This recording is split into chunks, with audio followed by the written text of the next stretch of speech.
ये दूध आ घी में कनासानी हो, घी अपना के बड़का बुझाता, तो कैसे वो दूध के अपमान करता कविता के माध्यम से हम रउरा सबके बतावता तने। घिउआ कहलस दूधवा से हम तोहरा से नहीं घाट, घिउआ कहलस दूधवा से हम तोहरा से नहीं घाट, आ दूध बिना धिकौले रह जइब तो तूहू जइब फाट।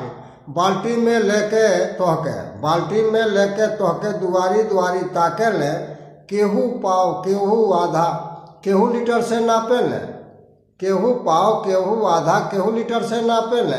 गाढ़ बाड़ो की पातर अंगुरी से सब तोहके निरेखे ले, गाढ़ बाड़ो की पातर अंगुरी से सब तोहके निरेखे ले। थर्मामीटर से साहब तोहार क्रेडिट के सब बुझे ले। नगद नारायण कम बिकालो, देखी कितना अपमान करता हूँ। नगद नारायण कम बिकालो, उधारे ढेर तू जालो, आ महीना पर तोहार हिसाब होला हरदम तू गड़बड़ा लो। लोगवा सब आपन वाला करे तू होलो बदनाम, लोगवा सब आपन वाला करे तू होलो बदनाम। आ दूधवा से जे पैदा भइल उहे करे अपमान। घिउआ के बतिया सुन के दूधवा के गर्मी चढ़ गई, घिउआ के बतिया सुन के दूधवा के गर्मी चढ़ गई।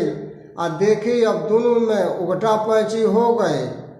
दूधवा कहलस घिउआ से सुन सारे कमीना, दूधवा कहलस घिउआ से ते सुन सारे कमीना, आ हमरे से ते पैदा भैले हमरे पताने ले सीना। गरम क के हमके जोरन जब पड़ जाले, आ जाम गल दही पड़ गल साड़ी, साड़िए में ते ढपा जाले।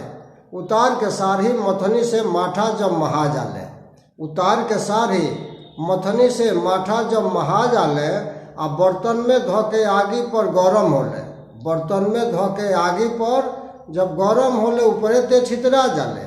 दही मठा मक्खन घी हमसे होके ते अपना के बुझे ले थाती, आ बेटा बेटी दही मठा हो ते हुए सरनाती।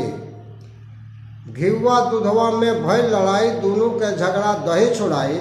दही माठा मक्खन घी चारों जाने दूध से भैनी जब पैदा, दही माठा मक्खन घी चारों जाने दूध से भैनी जब पैदा।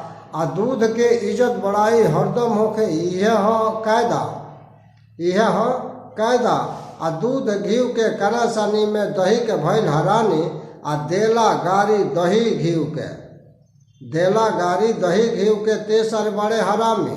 दूध घी के कनासानी में दही के भइल हरानी, आ देला गारी दही घी के ते सर बड़े हरामी। भोले ते सबसे महंगा बिकाले, भोले ते सबसे महंगा बिकाले। बोले के कौन है कायदा, आ हमनी से दूध बड़का हुमन, हमनी से दूध बड़का हुमन, इन्हीं से भैनी जब पैदा। केहू बिना धिकौले मक्खन निकाले, केहू बिना धिकौले मक्खन निकाले। जमावे दही क के गरम, आ ऐसन ते सारे मूर्ख बाड़े अपनी दादा के करे ले बेभरम। गरम हउए ते घिउ बाबू यही से सबसे लड़े ले, गरम हउए ते घिउ बाबू यही से सबसे लड़े ले। आ हवन होखे चीता ते ही ओई में जरे ले। दहिया के बतिया सुन के घिउआ के अखिया खुल गए, हाथ जोड़ घिउ माफी मांगे हमरा से गलती हो गए।